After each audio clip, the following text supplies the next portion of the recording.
유럽 여행을 다녀온 친구가 투덜대며 말했습니다. 아씨, 유럽은 진짜 풍경은 예술인데 화장실 쓰기가 더럽게 힘들어.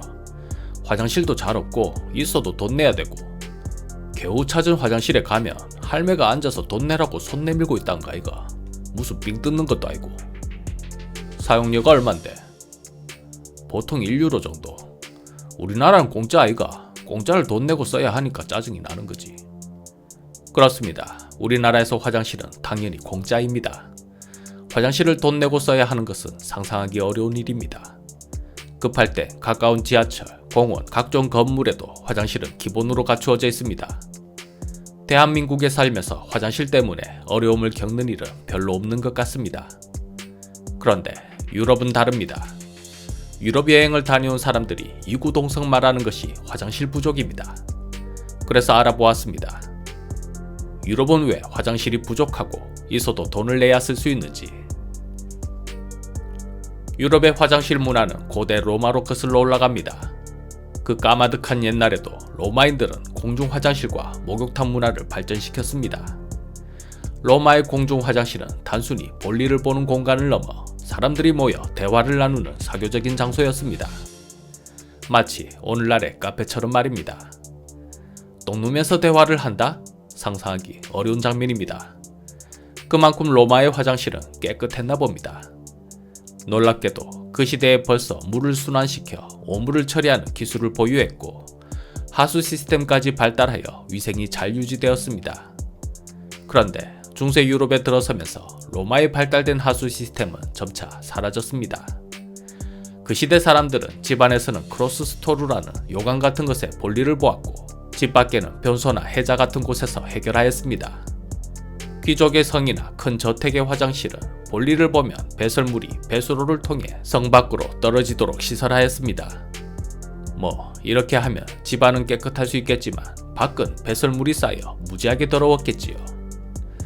땅이 넓은 시골은 그나마 낫겠지만 도시에서는 배설물 냄새가 장난이 아니었을 것입니다. 유럽 건축물은 좁은 골목길에 건물들이 다닥다닥 붙어 있습니다. 인구는 밀집되어 있는데 화장실은 턱없이 부족했습니다. 길거리에는 누군가 싼 똥들이 즐비했습니다. 잘 살피지 않고 걷는다면 똥밟기 일수지요. 사랑스러운 그녀와의 데이트를 위해 거리를 나섰는데 똥을 밟는다면 기분 더러울 것입니다. 여성들은 외출할 때 똥이 옷자락에 묻지 않도록 높은 구두를 신는 것이 유행이 되었습니다. 이것이 하이힐의 원조가 되었다고 합니다.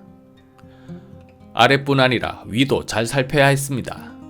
당시 유럽 건물에서는 안에서 모은 똥물을 건물 밖에다 버리는 일이 흔했기 때문입니다. 방심했다가는 똥물을 뒤집었을 것입니다. 배설물은 도시에서 계속 냄새를 유발하고 있고, 비가 와야 그나마 해결이 좀 되었습니다. 비가 오면 배설물들은 하수도 기능을 하는 작은 도랑이나 강으로 흘러갔습니다.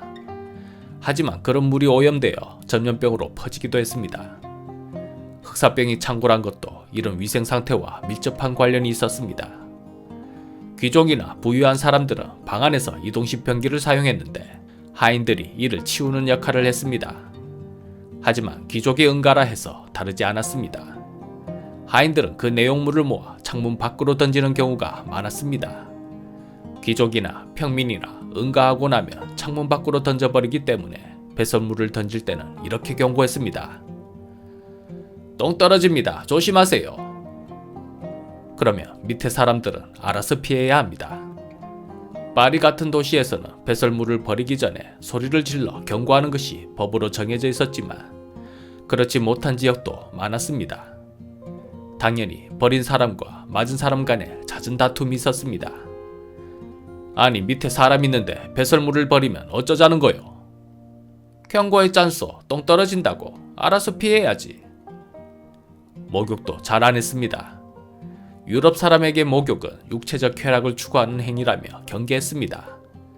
목욕의 더운 물은 병에 걸리는 원인이라 생각했습니다. 물이 피부를 약하게 만들어 질병에 취약해진다고 믿었던 것입니다. 옷은 자주 세탁하지 않았고 갈아입는 횟수도 적었습니다. 유럽 사람에게 옷은 더러워져도 그냥 입는 것입니다. 시는 어린 시절 만화 영화 프란다스의 개의 주인공 네로를 보며 이렇게 말하곤 했습니다. 쟨 왜 맨날 똑같은 옷만 입을까? 인구가 밀집된 도시에는 누군가 싼 똥들이 널렸고 거리는 항상 악취가 풍겼으며 사람들은 목욕도 거의 하지 않고 옷도 잘 갈아입지 않았습니다. 그 시대의 악취는 일상이었고 그런 환경에서도 사람들은 익숙하게 생활했습니다. 오늘날의 깨끗한 유럽 도시를 생각한다면 상상하기 어려운 역사입니다. 하지만 르네상스 시대에 들어서면서 유럽은 공공위생에 대한 인식이 조금씩 발전하기 시작했습니다. 사람들은 더 이상 더럽게 사는 것을 거부했고 깨끗한 시설을 요구했습니다. 사람의 인식은 그렇게 바뀌었지만 유럽의 오래된 건물들과 시설들은 바뀌지 못했습니다. 다닥다닥 붙었다 하여 크럭셔리한 건물들을 허물 수도 없고 내부 시설을 새로 인테리어 하려면 돈이 엄청 많이 들 것이고, 그래도 돈 많은 귀족들은 중세의 성에서 사용하던 기본적인 화장실을 조금 더 개선하기 시작했습니다. 일부 성이나 궁전에서는 내부 배수 시설이 마련되기 시작했습니다. 배설물이 성 밖으로 바로 떨어지는 것이 아니라 배수로를 통해 다른 곳으로 흘러가도록 하는 방식이었습니다. 대표적으로 영국의 햄프튼 코트 궁전에서는 지하 배수 시스템이 도입되었습니다. 오늘날의 좌변기처럼 시설된 곳에서 볼일을 보면 구멍을 통해 배설물이 지하로 떨어지거나 외부로 배출되었습니다.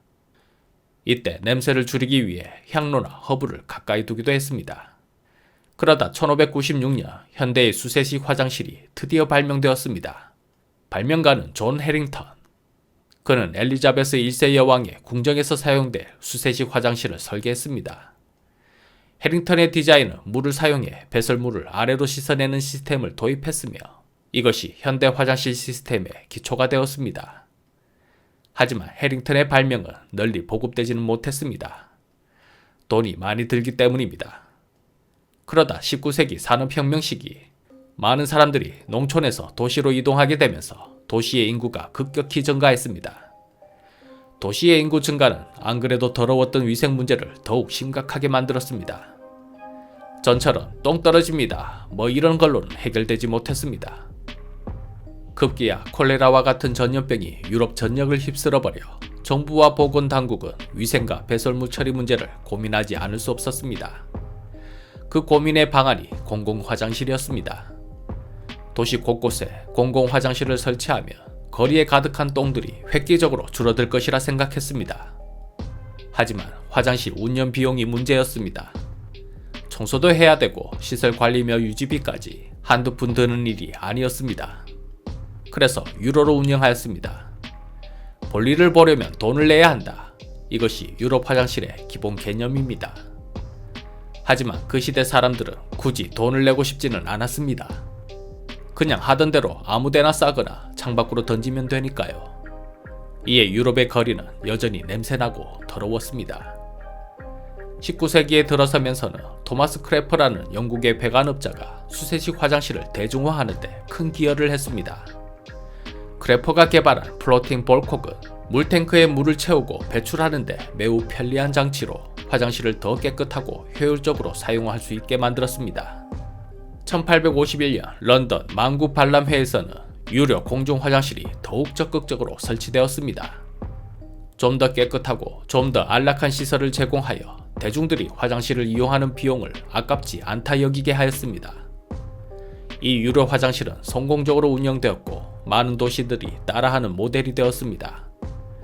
20세기 초반부터 유럽의 대도시에서는 점차 현대적인 화장실 시스템이 확립되었습니다.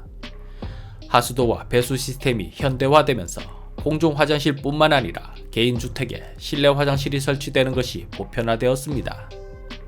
또한 이 시기부터 공중 화장실에 대한 규제가 강화되었고 유료 화장실도 많이 보급되었습니다. 유료인 이유는 역시 관리와 유지비를 충당하기 위한 목적입니다. 그럼에도 유럽 전역은 아직도 공중 화장실이 부족한 경향이 있으며 있어도 돈을 내야 하니 많은 관광객들이 불편을 겪기도 합니다. 거기에 비한다면 우리나라는 화장실이 많고 공짜로 사용할 수 있어 참으로 다행입니다. 하지만 우리나라는 공공쓰레기통이 너무 없는 것 같습니다. 버릴 휴지가 생겨도 도무지 버릴 곳이 없습니다. 그렇다고 길바닥에 버릴 수도 없고 일반 가게의 휴지통을 쓰기에는 눈치 보이고 이거 참 난감합니다. 우리나라에 쓰레기통이 부족한 이유는 불법 쓰레기 투기 때문입니다.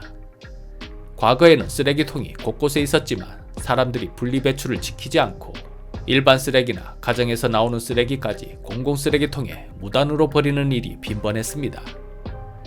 특히 일반 쓰레기를 처리하기 위해서는 종량제 봉투를 사용해야 하는데 종량제 봉투는 돈으로 사야 하니 이를 회피하고 공공쓰레기통을 악용하는 사례가 많았습니다. 정부는 이러한 문제를 해결하기 위해 쓰레기통을 점점 줄이는 방향으로 나아갔습니다. 반대로 유럽은 거리마다 쓰레기통이 많이 배치되어 있습니다. 휴지 하나 버릴 곳이 없어 곤란한 상황은 잘 없습니다. 유럽의 쓰레기 문제와 관리는 주로 세금으로 충당합니다. 지방자치단체는 공공쓰레기 처리와 관련된 예산을 배정하고 정기적으로 쓰레기통을 비우고 청소하는 작업을 관리합니다. 우리나라는 분리배출과 재활용 시스템을 엄격하게 운영하고 있어 공용 쓰레기통 유지가 까다롭습니다. 쓰레기를 종류별로 구분해 배출해야 하고 재활용 가능한 자원은 따로 처리해야 합니다. 유럽처럼 공용 쓰레기통 유지 시스템이 도입된다면 사람들은 힘들게 분리수거하려는 노력이 줄어들 것입니다. 그리 되면 환경 파괴로 이어지겠지요. 유럽은 화장실이 부족하고 우리나라는 쓰레기통이 부족하고 그래도 화장실 부족한 것보다는 쓰레기통 부족한 것이 나은 것 같습니다. 신이만 물러나옵니다.